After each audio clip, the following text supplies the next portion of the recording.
Hello, and welcome to another episode of the Breachside Broadcast, home of the finest foxcasting either side of the breach. Today's story brings us earthside to the Three Kingdoms. This region of the world has a long and glorious history, but has recently come under the occupation of the Guild Imperial Bureau. While many keep their heads down and attempt to avoid the wrath of the Guild's troops, some refuse to submit. Rebellion is brewing, and its implications extend to both sides of the breach.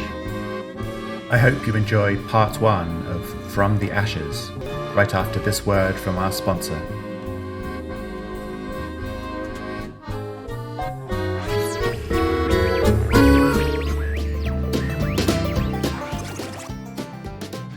This episode of the Breachside Broadcast is brought to you by Promise Provisions.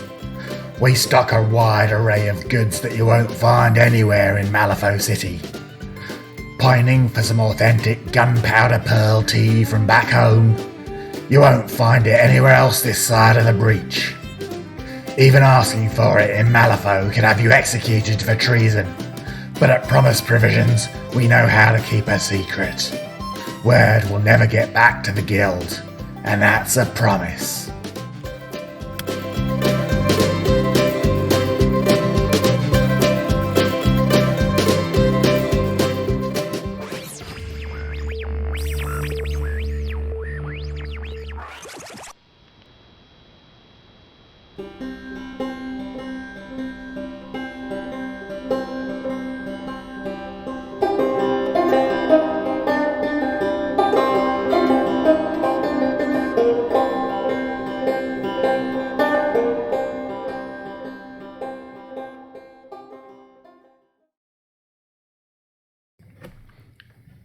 From the Ashes by N.A. Wolfe. Never forget where you came from. That was the last thing they had told him before the roar of the arcane vortex deafened him. It came in a sudden flash, and before he knew what had happened, he was sucked through the shimmering tear in the fabric of reality. His insides were on fire, and his hair stood on end, as if an electric current had passed from his fingers to his toes, liquidating every single organ in his body as it snaked its way from top to bottom. The world spun around him as hues of impossible colors flashed before his eyes. He thought he could see shapes in the swirling chaos, but he felt so violently sick that he could spare no effort to interpret any of them. Every particle of his body was rushing to escape, but he stood firm by pure force of will, determination surpassing his own incomparable pain. And then it was over. He was on the other side. Huang Dewei gasped lungfuls of pure mountain air as his sight and hearing returned to him. Panting on all fours, and feeling as though he were about to retch, he looked upward to the wink of dying stars pulsing in an alien sky. He was on Earth no more. Never there did the heavens look so infected, bleeding with streaks of miasmic emerald. Craggy peaks and scorched ground stretched for miles in the pale light of twin moons. In the vast wake of this jagged landscape, it took a moment for Huang Dewei to notice the saffron-robed figure looming over him. The man wore a cracked porcelain mask, and he held out a thin blanket in one hand and a glass bottle of clear liquid in the other. "Drink this. It will help the sickness." There was no warmth in the Tarakaja's voice. Huang Dewei stood up with a groan and raised the bottle greedily to his lips, downing its contents in a single gulp. "Now," he said, taking the empty bottle away, "tell me why you are here." He pressed the blanket into Dewei's hands. The answer came to him easily. It was what they had told him to say, but he fought not to make it sound pre-rehearsed and mechanical. "My home has been destroyed, my country shattered to pieces. There's nothing left for me anywhere else." He clutched the frayed fabric. The guard nodded at him and allowed him to pass, whispering beneath the faceless mask, "Never forget where you came from, Huang Dewei. In this new world, memories will be all we have left. We will need them to make it our own." The memories were strong indeed.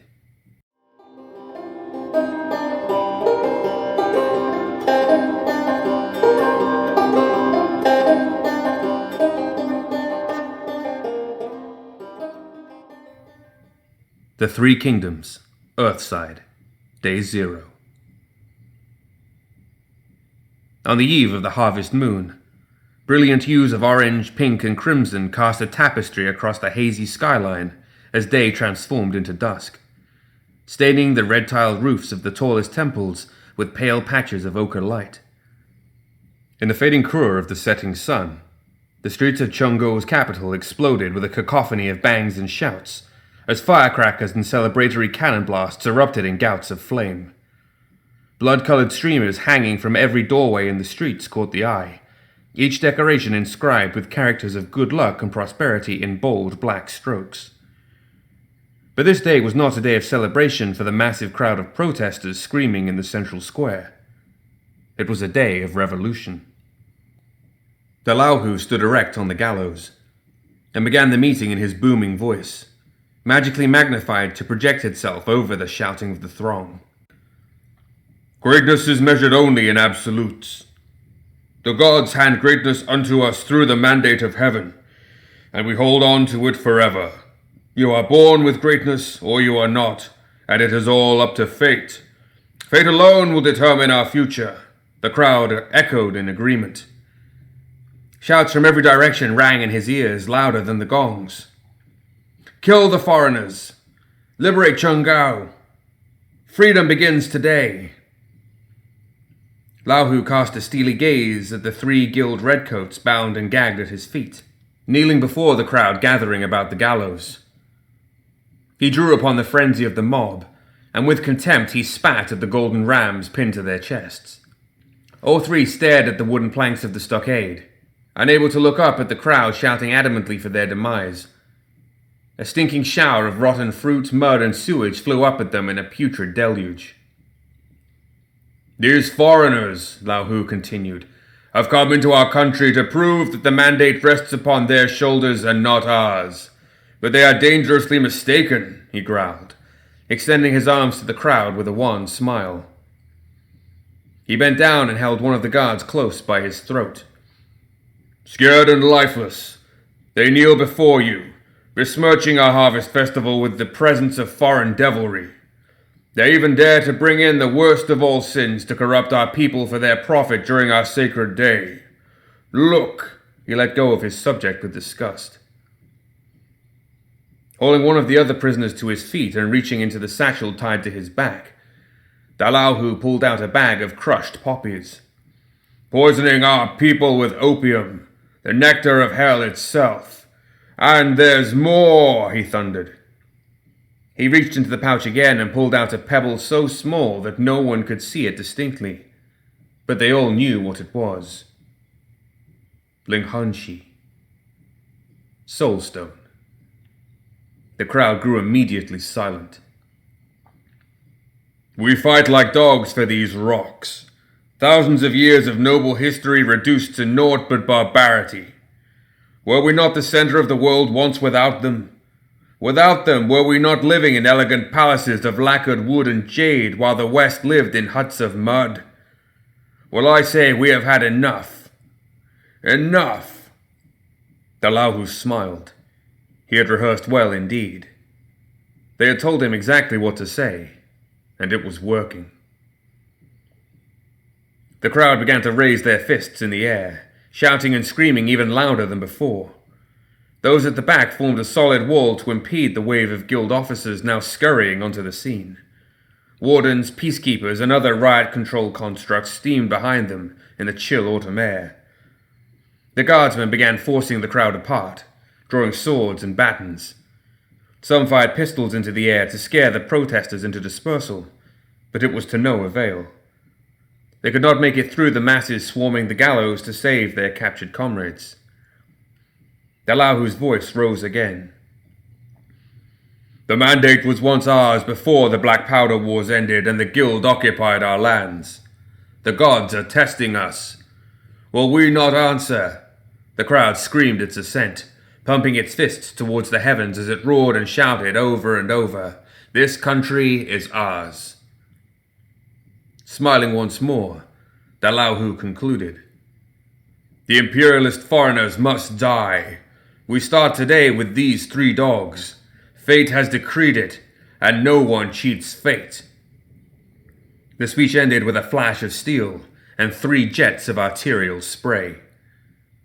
The crowd roared its approval as the parched wood of the gallows drank deeply its crimson feast. With disgust, the bodies were kicked off the stockade into the depths of the throng, ripped apart and trampled in a haze of blood. And yet, Dalauhu was gone before a squad of guild guard broke through the mass of bodies and began firing indiscriminately into the crowd. Not even when the Eastern Division of the Guild Imperial Bureau starved, branded, and horribly lacerated the few survivors of the massacre could they identify the name of the man who had led the struggle. The survivors could not even recall what he had looked like. A porcelain mask had disguised his face. Behind their tears and blood, they could only call him the Boxer, for the clawed metal gauntlets he wore on each hand, so much like the talons of a ravenous tiger. The day of the Boxer's rebellion was the beginning of the end for Chungo. No one knew that better than the doctor, Huang Dewei, who had watched the entire massacre from the window of his apothecary, wondering the whole time whether or not such barbarity had doomed his country more than the guild ever could.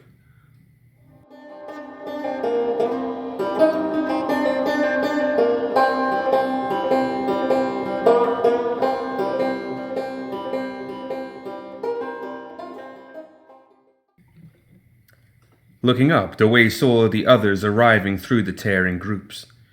Men, women, and children emerged in a flash, some holding rucksacks close. Many families nursed infants or pets. Most were worn and starved, but a few remained upright and proud. As the families from the 3 kingdoms took their first steps upon Malifaux's earth, many retched or clasped their stomachs as though about to vomit, until they realized that they had navigated safely across the tear and stood upright in relief. Others were screaming, hands clasped over their temples or eyes, blue fire dying from their pupils. A few moments and shuddering breaths later, they too stabilized. A poor few were not so lucky. A series of covered white lumps were attended by weeping men and women, the sheeted bodies of those whom the journey had claimed. A rough hand placed itself on Dewei's shoulder. He looked up quizzically, still holding his blanket close to fight the chill mountain breeze. "You are the doctor, are you not? We have been expecting your arrival." The speaker was a woman. She was shorter than he was, but her size made her no less intimidating. Though her features were soft and her face pale and heart-shaped, the soot and grime coating her thin nose and pursed lips gave Dewei the distinct impression that this woman was not to be trifled with. She wore not the traditional kipao customary of women from her country, but instead a pair of dark green-grey slacks and a stained white tank top that clung tightly to her muscular torso, which was tattooed with rippling dragon scales. Her hair swept the ground behind her in a long braid that culminated at the top in a bun held tight with thorny pins. They glittered in the moonlight like the flanges of a perverse crown. "I am the doctor you sent for," he stammered. "Let us hope for your sake that you are. Dalauhu told me that you would be joining us. I have much to ask of you. Come with me."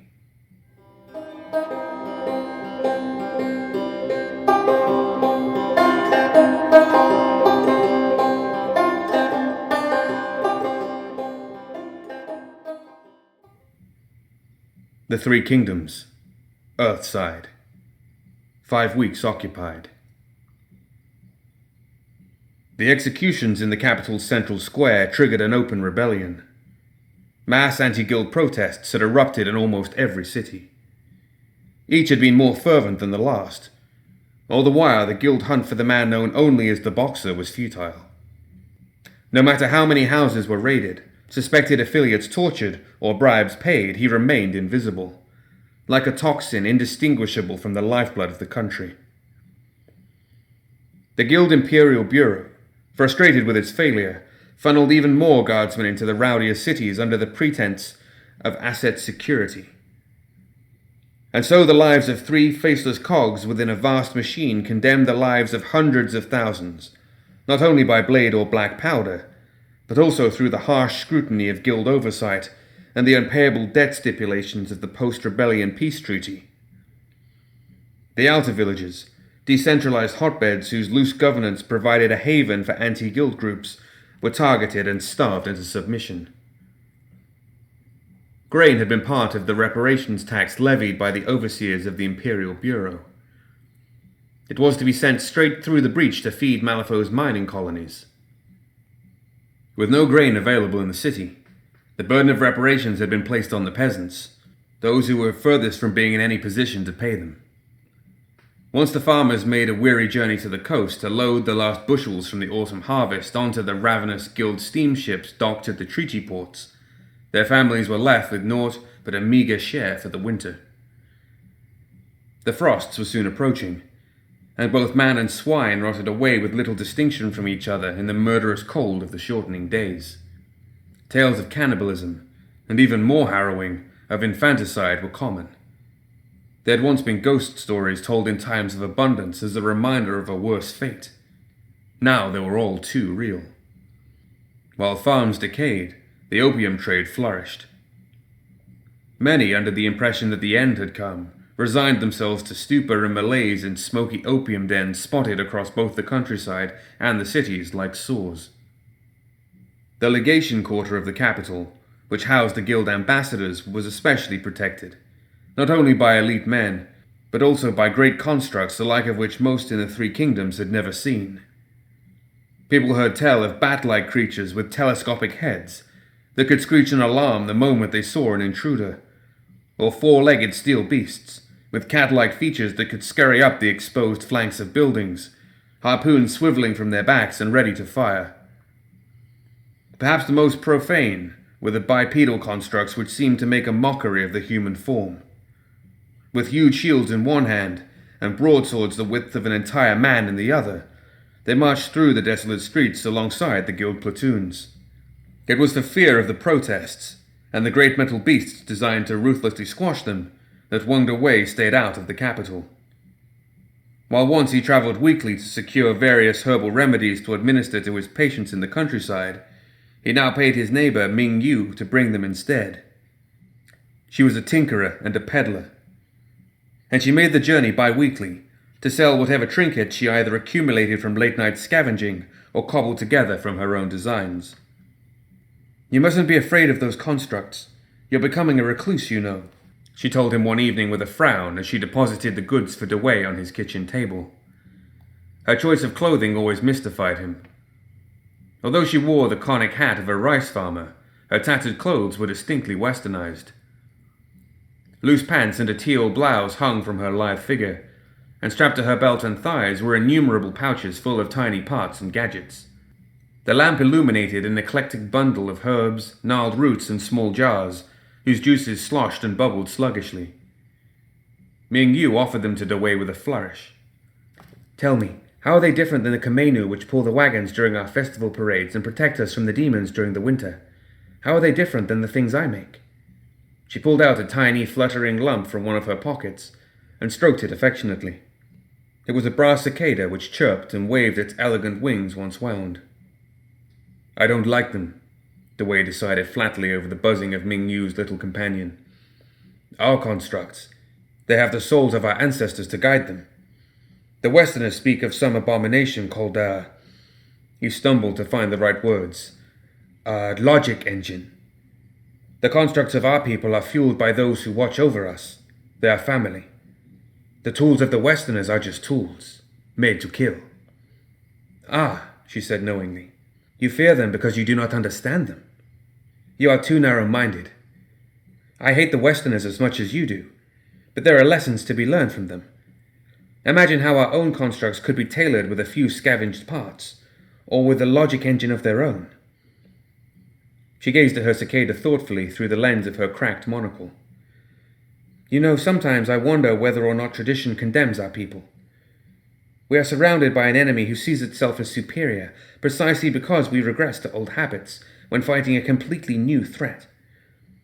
With a look of disdain, she suddenly crushed the cicada in her hand, putting an end to its chirping. The wave flinched. We have to tear down the old to build the new. The wave was silent. Ever since the guild occupation grew more aggressive after the Boxer executions, his already limited liberties under the laws of the imperial court had been stripped. His stomach had been virtually empty, and his country remained engulfed in flames like a corpse destined for destruction upon a pyre. The new was certainly very far off. At last, after careful deliberation, he said, "The old ways are still worth fighting for. I want to see any Western doctor heal the sick as I have. What do they know of curing the spirit as well as the body?" He scoffed and abruptly stood up to snuff out the candlelight, leaving Ming Yu a little abashed despite the 5 silver coins he placed in her outstretched hand. As he led her to the door so as to console himself alone in the darkness, 3 knocks alerted the way to the presence of a visitor who would change his life forever. His name was Dalauhu, and he was dripping blood onto the packed earth floor of the doctor's home.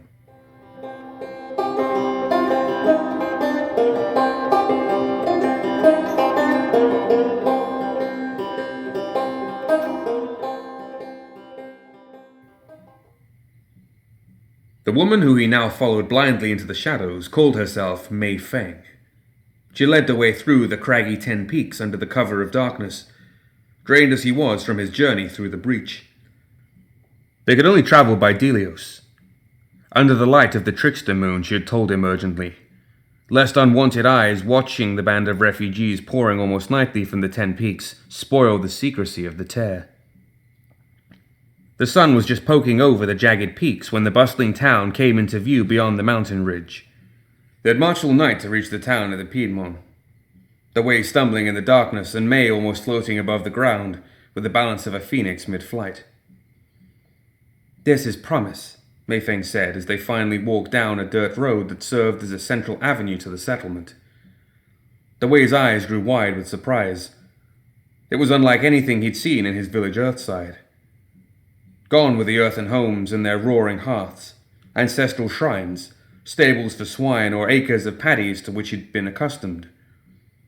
Instead, wooden and cement buildings, sturdy and new, each with verandas and porches connecting with the main street, sprung forth from the dirt. In the distance, the desert stretched for miles in every direction, its earth cracked and raw. Despite the paralyzing mysteriousness of this strange new world, the Wei felt slightly more at ease here. The plodding of horses' hooves, the click of wooden sandals, and the shouts of street acrobats, not to mention the calls of vendors selling juicy dumplings, steaming pork buns, or candy-coated fruits and insects made him think of home. Even the air smelled comforting. It was acrid and smoky, with faint, sweet hints of incense, roasted meat, and burnt sugar, just like it was in the capital. About half of the people in this town seemed to be from the 3 kingdoms. As he followed Mei Feng in awe, the Wei picked up not only tongues from Chongo, Chosen, and Nippon, but also local dialects so specific that even he could not understand them. Before he could listen any further, Mei Feng grabbed him by the arm and dragged him forward with the ghost of a smile on her lips. All the building signs were written in both the common tongue of the guild and Han-Si characters, with broad strokes and cursive addenda. They'd barely walked 100 yards, but the Wei had already seen signs for saloons, brothels, a jail, and restaurants serving both Western and 3 Kingdoms fare. Most notable were the general stores selling sundry goods, which any resident of Malifaux City could have immediately identified as illegal Earthside contraband, items whose sale usually resulted in execution. Yet they were advertised freely here, and as it seemed, with pride. "This town is unlike any other in Malifaux," said Mei Feng. "The guild have control on this side of the breach, just as they do Earthside, but they are strongest and most consolidated in Malifaux City. We are the furthest from there of any settlement. For some, the journey can take several weeks or even months by foot. Most don't make it out this far, and those who do are certainly not with the guild." She chuckled mirthlessly. "Laziness and sloth are the best secret keepers, so long as we don't succumb to them." I don't understand. Who built this place? The Wei was looking enviously at diners sitting on the veranda of a noodle shop, indulging in a rich food which he had not tasted since before the guild occupation. Our organization did. After we discovered the second breach, we realized that we had an avenue to smuggle in those from Chongo afflicted by the Black Powder Wars. She smiled at him. We give them hope and a new beginning. And in exchange... At that moment, a woman covered from head to toe in soot knocked the Wei aside and threw herself in the dust at Mei Feng's feet. Her tear-streaked face was clenched with anguish, her words constricted with pain. Mei, where is he? You promised I would see him again if I paid my dues. You promised. Tell me now, please. Where is my son? She clutched at Mei Feng's ankles, her tears cutting paths of clarity through the grime caked on her face. Everyone in the street shuffled away awkwardly, pointedly keeping their eyes off Mei Feng and her supplicant. They continued their business as if such an event were a normal occurrence. Before Mei could answer, the woman was thrown away from her with a violent shove from behind. You do not have permission to touch Mistress Feng, Shu Tzu. Do that again, and you may never see him again in this life. The voice was thunderously loud. It belonged to the biggest man the Wei had ever seen. He was a head taller than Mei Feng, and his torso was 3 times as thick. He thumbed a large coal shovel strapped to his back with his sausage-like fingers, which made him even more intimidating than his rotund face. He was completely bald, but for a braided queue dangling over his shoulder.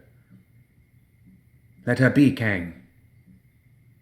Mei Feng shot him a meaningful look, gesturing almost imperceptibly at the Wei before she placed a soothing hand on his forearm.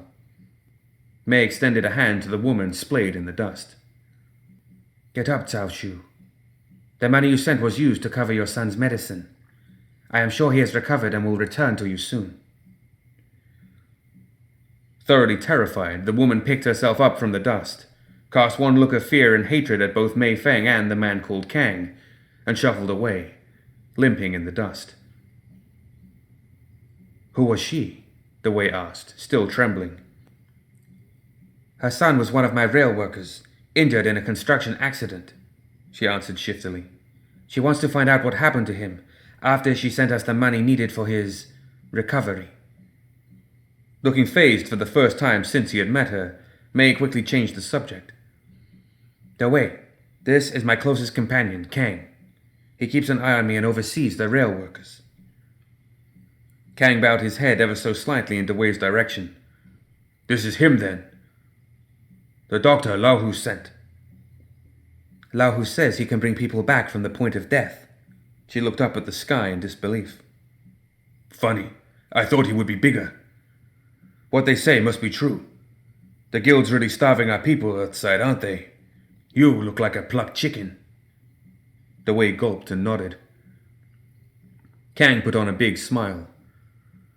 Well then, there's plenty of food here, and plenty of opportunity. Especially for you. We have been waiting for someone like you for a long time.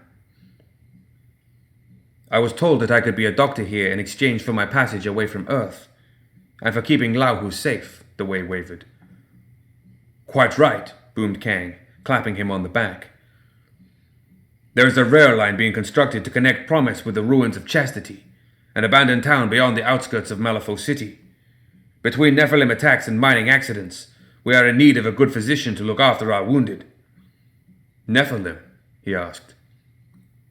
Ah, replied Kang knowingly, with a glance at Mei Feng. They are the locals. You must have many questions. Best not to ask too many, though. The smile faded for the briefest second. Do your job, and everything will be just fine. This time it was harder for him to disguise the insincerity that wavered in every syllable. Still, if you can do what Lao Hu says you can do, you shouldn't worry. Mei's brother is never wrong.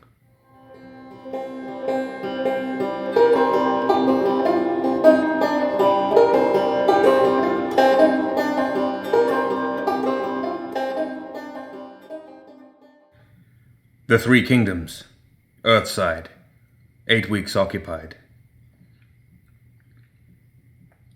The Wei's hut was packed, Seated within its smoky confines were at least a dozen people, all wearing robes of bright saffron bound with jet-black leather straps. In the center of the ring sat a great bubbling pot, in which vegetables, noodles, and even pork, so rare in this time of famine, drifted about in abundance. Lao Hu's wounds had finally begun to heal. He loved telling the story of how he had gotten them. Although the gory details seemed to violate the norms of polite dinner conversation, he could always elicit a raucous laugh from his mealtime audience whenever he did. Somehow the story was different with every retelling. Tonight he told the others that a stray pistol shot meant for his head had struck a powder keg during one of his raids, and that the explosion had left him horribly burned, but it took 20 of the rams with him in a righteous fireball. There was little to suggest that this version of the story had any more truth to it than the others. On the night the Wei treated him, Lao Hu had suffered from deep cuts across his chest and arms, inconsistent with any explosion, like he'd been in a struggle with a multitude of swordsmen whom he'd been very lucky to best. The Wei put his head in his hands, as Lao Hu described his brave dash to this village while suffering his burns, to the amazement and the approval of the others. At the end of his dramatic retelling, Lao Hu looked at the Wei as he did every time and added, "It's thanks to this man that I'm still here to enjoy such a feast tonight," thumping him on the back with a chortle for good measure. This part, at the very least, was true. The Wei had saved his life that night, and when he awoke, Lao Hu had thanked the Wei profusely. Impressed and amazed, he insisted that the Wei apply his healing powers to some of his friends. And so the Wei fell deeper and deeper into the conspiracy, eventually coming to know the true identity of the boxer and his cohorts as he healed them after each of their raids. The more he knew about the rebels, the less he liked them. They had taken over his home and occupied his village, claiming that the inconspicuousness of the small farming hamlet so close to the capital made it an ideal hideout. It was thrilling at first to be a part of the rebellion that had inflamed all of Chengou.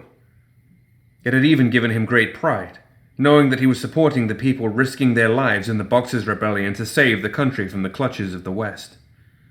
But once the rebels began to demand food and shelter from those who were already struggling to pay the reparations mandated by the guild, they began to outlast their welcome.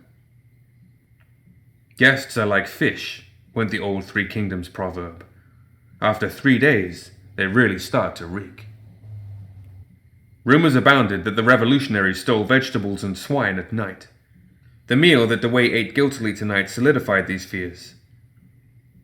As the memories came flooding back, the Wei said nothing, but he shifted uncomfortably and slurped his soup without tasting it, as the thugs made themselves cozy in his home once again. Ming Yu seemed enamored with Lao Hu, and took no notice of any of these rumors, or of the Wei, who continued to shift uncomfortably in his seat, hardly eating. "I was there that night he came for healing. He was such a mess," she said to the crowd over the bubbling stew. "Dripping blood all over the place like prey shot by a Mongol arrow. He was so brave." The Lao Hu seemed to appreciate the simile, and he grew even more excited. Yes. Oh, there was blood everywhere. It was glorious." The steely glint in the boxer's eye made the Wei especially uncomfortable. He felt like a fly in a web, awaiting the return of a spider. "I know it's hard to believe, but I swear to you that's what happened." The steel tiger claws on his hands glinted in the firelight as he raised them up in triumph. "Don't you ever take those off, even to eat?" Ming Yu smirked. "Never," Lao Hu responded, standing up to his full height and spilling soup from his bowl into his lap. "The number of times people have tried to kill me at the dinner table. It is hard to trust anyone now the guild are offering such a tall sum for my head. Anyway, enough bragging. We have business to move on to this evening." Lao Hu and his companions put their bowls down. "Doctor, why are you sulking? I was about to offer you a proposition," the boxer growled. "It's nothing," said the Wei evasively, taking another slurp of soup. "Please, tell me what is on your—" "I know that our presence makes you uncomfortable," the Lao Hu interrupted matter-of-factly. "You seem to think that we have imposed much upon you and your village." "It is no imposition when you fight for justice," replied Ming Yu before Dewey could speak. "We are honored to host you, my boxer." Lao Hu shot her an encouraging smile. "Your companion seems much more excited about our cause than you do," he said to Dewey. "Do you not believe in us?" Knowing that he had no other answer, Dewey responded, "Of course I do. But I am a doctor. I heal people, not encourage their deaths. I swore an oath to protect. Bandaging you up so you can go out and hurt others seems like a violation of my family vows." "You cannot think like that," said Ming Yu fervently. "The Westerners of the Guild have abused us. They assume that the mandate is theirs to take. Have you not seen what they have done to our people? They need to be exterminated." She eyed him imploringly. He took a deep, shuddering breath. "I think," said Dewey, scrutinizing Ming Yu with a scowl, "that you are dissatisfied with what little you have made of your life as an exiled daughter of a concubine, and that you are abusing the circumstances to inject some adventure into your life, no matter the cost upon your soul or those of others. You advocate openly for slaughter." The words came streaming out before he could damn them. "If you think that these raids are the answer to our problems, then you have forgotten your own heritage, Ming Yu." He scowled. She looked as though she'd been slapped in the face. Her eyes swam with tears, and Dewey felt the slightest pang of regret, even as she shouted back, "Then you are both a coward and a fool. For the God's sake, you pay your neighbor to buy you groceries because you are afraid of setting foot in our capital city." She glared at him with the fury of a wounded beast. "Enough," interjected Lao Hu, placing a comforting hand on her shoulder. He turned to Dewey. "Your concerns are not only natural, but also honorable, Doctor. We are indebted to you truly. As I said earlier, I would not be sitting here with you had you not saved me from death. More importantly, the revolution would have been over, and the people of Xiamen, Guangzhou, and Peking would never have had the courage to rebel with me. Thousands now fight for freedom knowing that I still stand." The others murmured their assent. It did not make Dewey feel any better. "Whatever you may think of us," continued the boxer, "I am about to prove to you that our cause is just." "Oh." Dewey stood up, his fists curled. "What can you possibly do to atone for all the lives you have taken? To recover all the food you have taken from those already suffering the consequences of your actions? To call your violent crusade just?" He was shaking now. The boxer remained uncharacteristically calm. "We can give our people a new beginning." "What?" "We are not alone, Doctor. Those who are helping us can repay what we have taken tenfold. Our rebellion is not orchestrated by peasants and brawlers." He looked around the room at his companions. "We are not laymen." "Your table manners suggest otherwise," said Dewey. The boxer ignored this. "Tell me, Doctor, have you ever heard of the 10 Thunders?" "Nonsense. A child's tale about a righteous storm from the gods that swept away a great tide of demons from beyond. What does that have to do with anything?" "Not a child's tale," he said with a smile. "A real organization of protectors who keep the peace in the 3 kingdoms. They have been doing so for centuries in Nippon, Chongo, and Chosen. Now these great men and women support us in our struggle for freedom from the Guild. The 10 Thunders are the 3 kingdoms' greatest rebellion against the West, and they have plans for the restoration of Chongo." Dewey stood up. "This is nonsense. Utter nonsense. I have helped you, Lao Hu, and you have repaid me and my people with theft and lies. And now you're telling me about fantasies and secret guardians? What can you possibly promise me about new beginnings when your word is so riddled with deceit?" Lao Hu stood up and clasped Dewey by the hands. "If you do not believe me, then trust this." He placed a silk pouch in between Dewey's fingers. "Open it." Warily, the doctor untied the drawstring. The green glow that came from within told him everything that he needed to know. He had never seen a soul stone before, let alone imagined that one bigger than a pebble could possibly exist. The 4 in the pouch were the size of small plums. He drew the pouch shut again around its fortune. Where did you get these? Not even the guild has soulstones like this. Not even in the Imperial Treasury are there such things. Directly from the source, Malifaux beamed. What are you saying? I'm saying that the 10 Thunders are in Malifaux, and that we are making it our own. No imperialists, no war, no unequal treaties from the West. From the ashes of our home Earthside, we will build something even greater than the 5,000 years of history before us. Ming Yu's eyes lit up. I knew there had to be something deeper to our struggle. Even when I had my doubts, I kept telling myself, Your faith will be rewarded, said Malifaux kindly. He looked around at the other masked men. We are the Thunders, and we are strong. We would like to make you a proposition that you cannot refuse. I still don't understand. What are you asking of me? He took a deep breath. This brand new world, and everything it has to offer, can be yours too. There are thousands of people who grow tired from the pains of the Black Powder Wars. Refugees who have lost everything to the Guild. We are relocating them to Malifaux where they can start over. We want to take you with them. The Way did not know how to respond. Was any of this possible? A new life? A new world away from war, famine, and death? What will I do when I get there? You will have a proper medical practice of your own. We will supply you with everything you need, so long as you continue to work. That's all we want. Passage in exchange for your loyalty and service.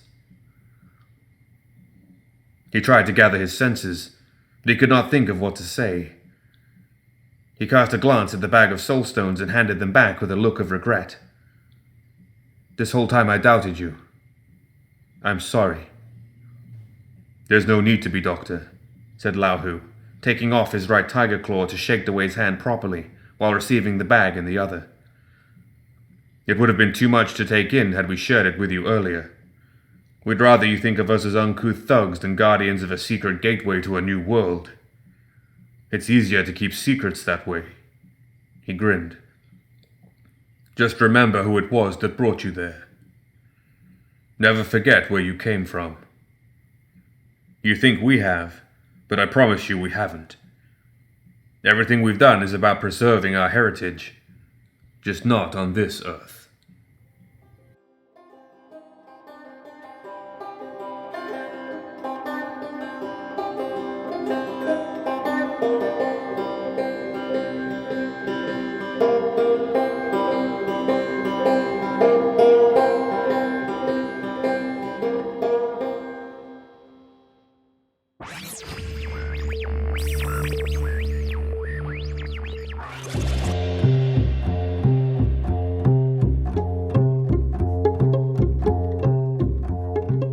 That brings us to the end of another episode of the Breachside broadcast.